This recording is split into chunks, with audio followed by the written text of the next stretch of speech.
You know, there's a saying that's making the rounds these days, and it seems to always ring true.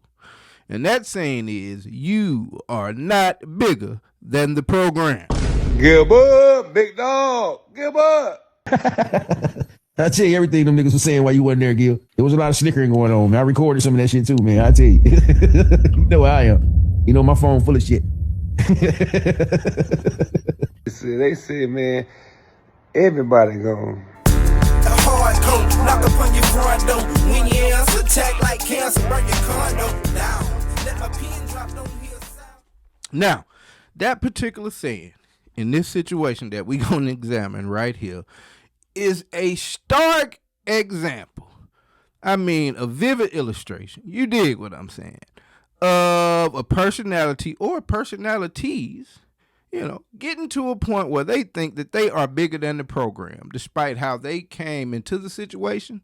They started to get some feedback and some interaction from this internet world, and now you can't tell a person that he isn't the reason for the season. You understand me and what I'm saying? And so we are speaking about the cast of characters over there at Gilbert Arenas. Now, one of my previous efforts, man, we chronicled Kenyon Martin and Rashad McCants getting into a little tiff over there. Brown has the right to defend himself at all times. Josiah basically walking out on the show right then. This has been another episode of Gilbert Arenas presented by Underdog. And if I don't see you again on this couch, a good afternoon, good evening, and good night.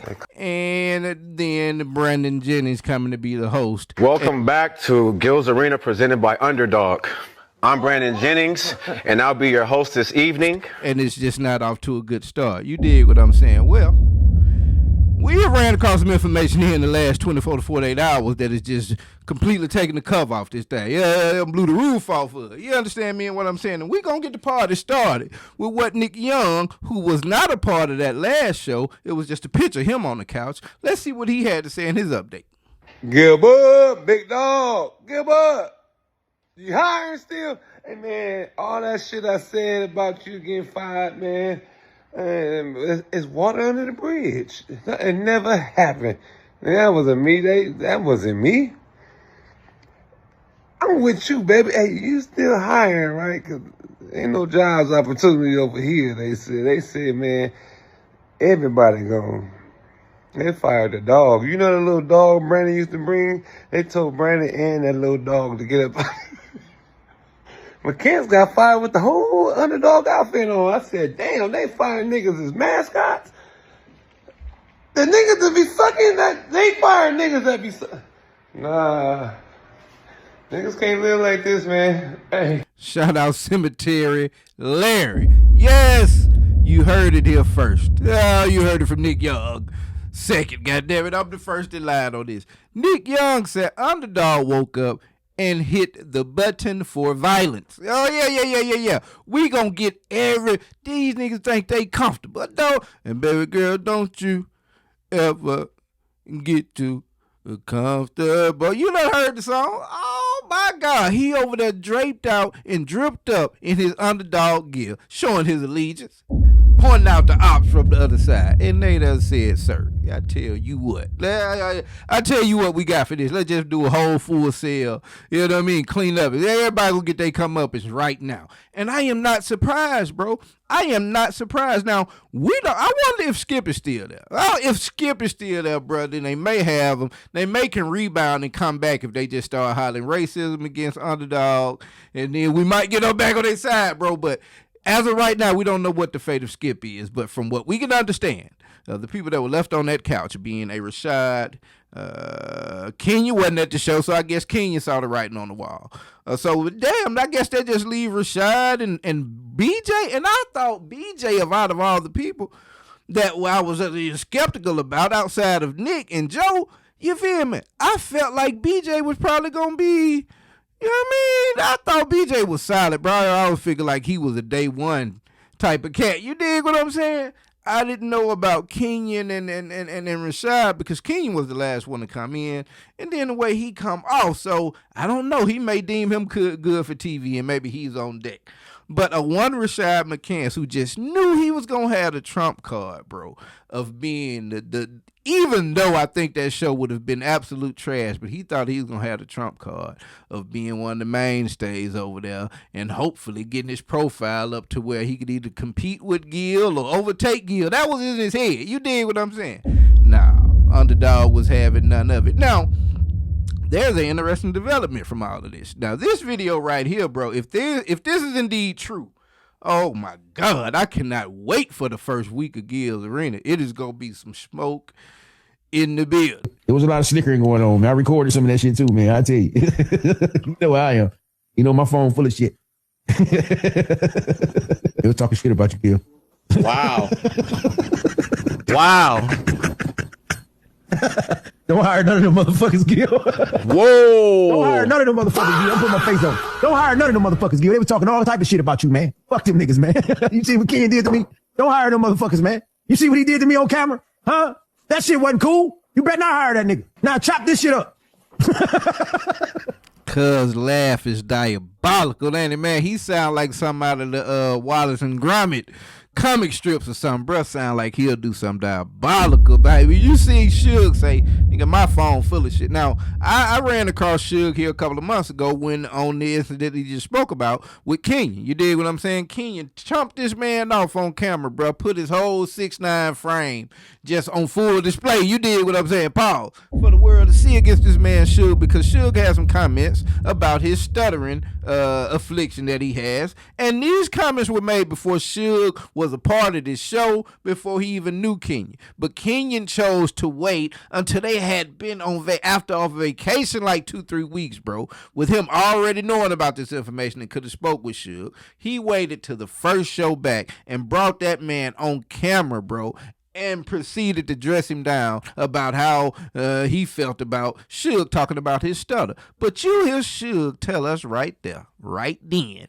with a Gilbert Arenas that paid $20 to have his comment put up on the screen, mind you. He said, hey, me and Joe ain't get fired.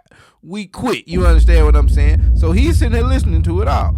And Suge says, nigga, along with all the other hot content in my phone, I have some conversation from a one Rashad McCants and a one Kenyon Martin that just sounded like HR. You know what Rashad said on the couch and did? Look, I see what BJ doing. Look at him, boss. He said, bro, that's what they were doing behind your back. No, hell no. Not the man that just dressed this man down for talking behind his back or what he deemed behind his back when it was actually in a time where you were not even in the picture.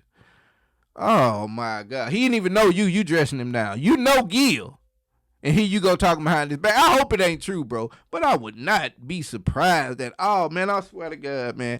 These instances are just further reiterations, man, of you do not want to meet your idols, bro. I've spoken about basketball and all of that with these guys in relation to, I don't know any of them. I would have had things gone differently, but it's just like, damn, bro, when you look at folks from a certain class, from a certain era, and you like, bro, I like what you represented out here in the world. And then these niggas get off that basketball court and they start talking. And it is just so obvious that these niggas left school after 2 years. You understand what I'm saying? Like, bro.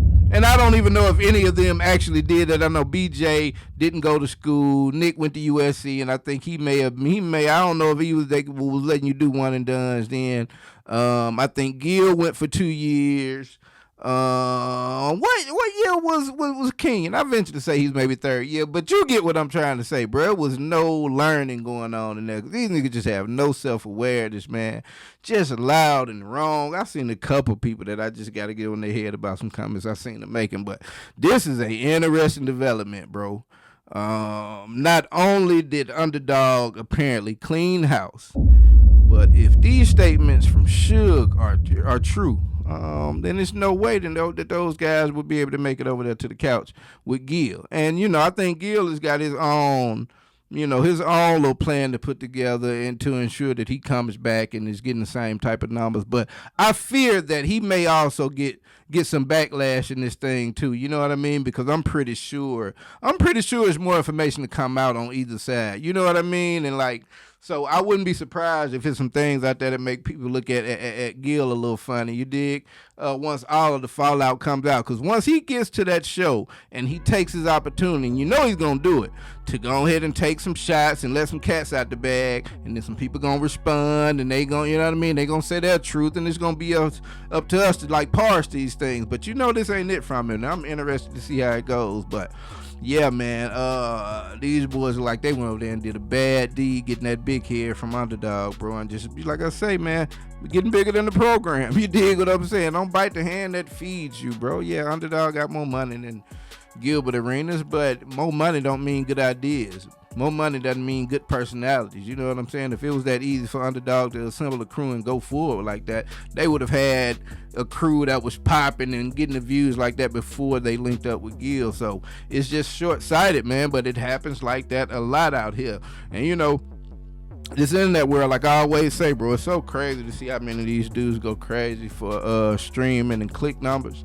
But it's a very alluring prospect, bro. It's a very it's a fulfilling thing to be able to know and believe that people like to hear you talk. You dig what I'm saying? I ain't gonna hold you. So it's interesting to see how these big bravado people out here, man, seem to gravitate to this space and just want to be taken seriously, and the way that they get to act, and once those clicks come in, it's just wild business, bro. But that's where we are with this thing, man. Until we hear some more news, it's been straight like that.